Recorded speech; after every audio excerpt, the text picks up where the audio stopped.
I'm a Reiki master teacher and intuitive, and today we have a special healing session. It is all about the pulling, the plucking, the poking, all in order to enhance love, make you feel better, to work through whatever is coming up right now in your journey. So if you're new to the community, welcome, welcome, welcome, babies. This is your night self-care routine. A place where you work on yourself, a place where you heal, a place where you take care of yourself. And if you're new, you're my new babies. And if you're returning, you're my returning babies. Mama loves you, so excited to share this moment, this space, and all of this grace with you. Just made that up. So we start our session off with a prayer. It is not a religious prayer, it is a prayer to root us in our individual healing experience and to bring us together as a community and as a collective, and because consent matters, to have your permission to say a prayer. Okay, let's begin.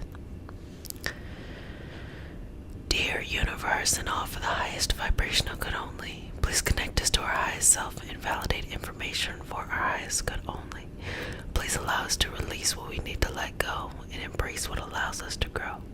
Let our journey encompass the lineages, traditions, religions, and spiritual paths that bring light out through us to share with others. I say all of this in the name of I am.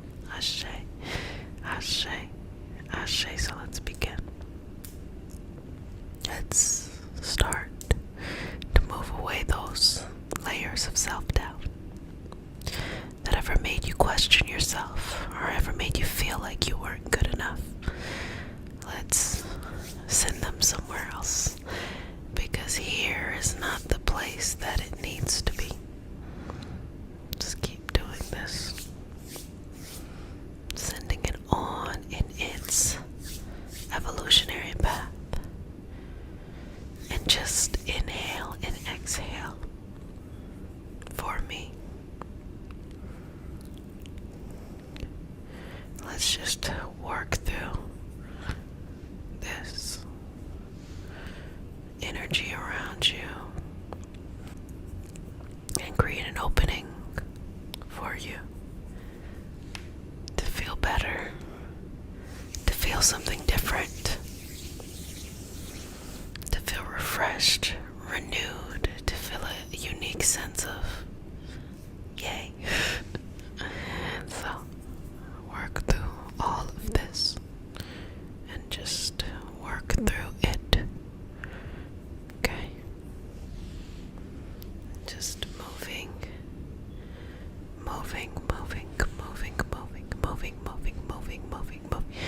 through the space and time and all of that.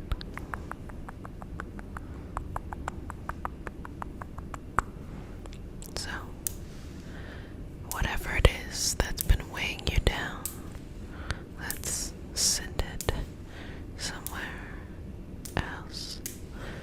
Send it somewhere else.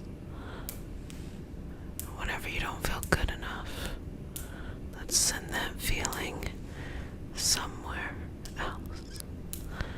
So taking that, plucking it, and moving it on. Moving it to somewhere and something else. Somewhere and something else. Somewhere and somewhere else. And pulling it out. Pulling it out. Pulling it out. Pulling it out. Pulling it out. Pulling it out. Pulling it out. Pulling it out, pulling it out, pulling it out, pulling it out, pulling it out, pulling, pulling, pulling, pulling, and moving it through, moving it through. It's like kind of weaving a blanket, taking the feelings that no longer work and weaving them into a blanket so that they can be captured and maintained where they're at. I'm sure we have plenty of folklore and many wisdom traditions that probably incorporate that.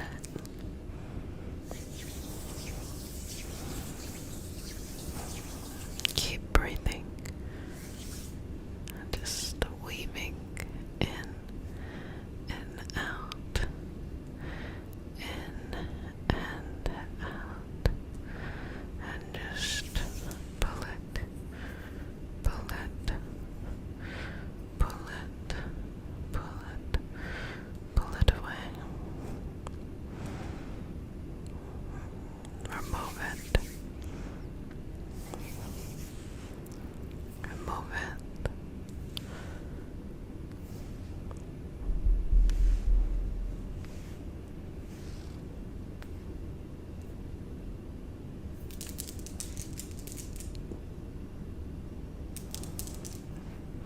Keep breathing here. Letting go of any kind of need to hold on to the past and releasing the past. Choosing a path that works for you. Choosing a path that makes you feel whole and feel important and feel peaceful and feel loved and feel certain. Breathe in and out. Keep going. Just move it. Move it. Move it. Move it. Move it. Move it. Move it. Move it. Checking in with you now. How do you feel? What's coming up for you? What are you noticing in this moment? What are you realizing in this moment? What is important for you in this moment? Where do you need to have that soft, nurturing energy applied to in your life at this moment? Don't be so hard on yourself.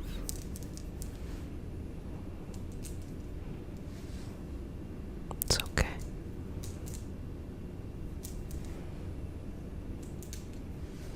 It's okay. It's okay. It's okay. It's okay. It's okay. It's okay. It's okay. It's gonna be okay. Everything is going to be alright. It's okay.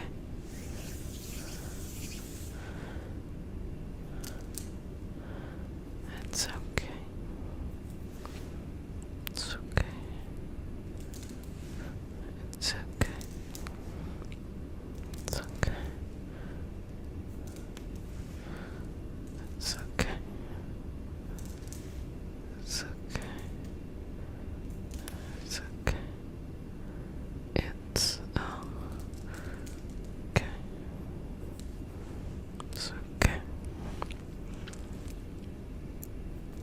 It's okay. Where are you at in life right now?